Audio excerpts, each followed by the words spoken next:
کیا مسلم اور غیر مسلم کے درمیان نکاح ہو سکتا ہے اور اس نکاح کا کیا طریقہ ہوگا، اور اگر طلاق دینی ہو تو اس کا طریقہ کیا ہوگا؟ آپ کو اگر نکاح کرنا ہے تو آپ نکاح کوئی کھیل نہیں ہے، آپ گھر بنا رہے ہیں۔ میں نے آپ سے عرض کیا ہے کہ شادی کا ادارہ اصل میں اگلی نسل کے لیے قائم کیا گیا ہے، آپ کے بچے ہونے ہیں، ایک خاندان بننا ہے۔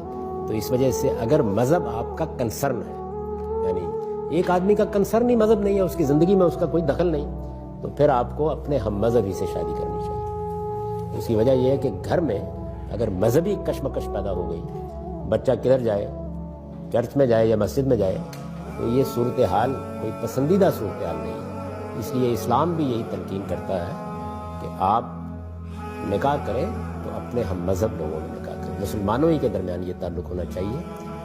اہل کتاب کی بھی عورتوں کے ساتھ اجازت دی گئی تھی، لیکن کب؟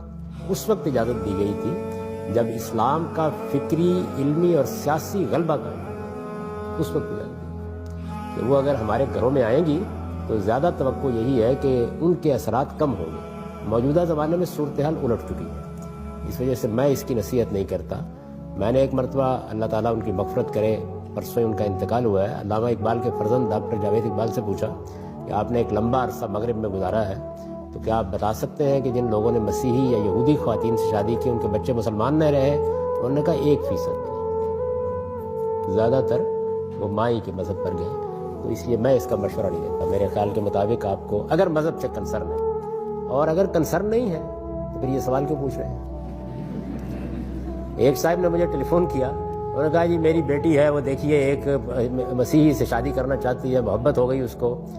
تو میں نے کہا کہ میں کیا کروں اس میں نے کہا کہ آپ نے کبھی بیٹی کو دین سے متعارف کرایا؟ کہنے لگی وہ تو کم نہیں کیتا۔ میں نے کہا کیا وہ نماز کا اہتمام کرتی ہیں، روزہ رکھتی ہیں؟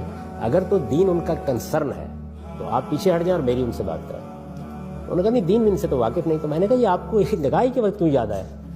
آپ جو کچھ وہ پہلے کرتی رہی ہے وہی کرنے دیں اسے۔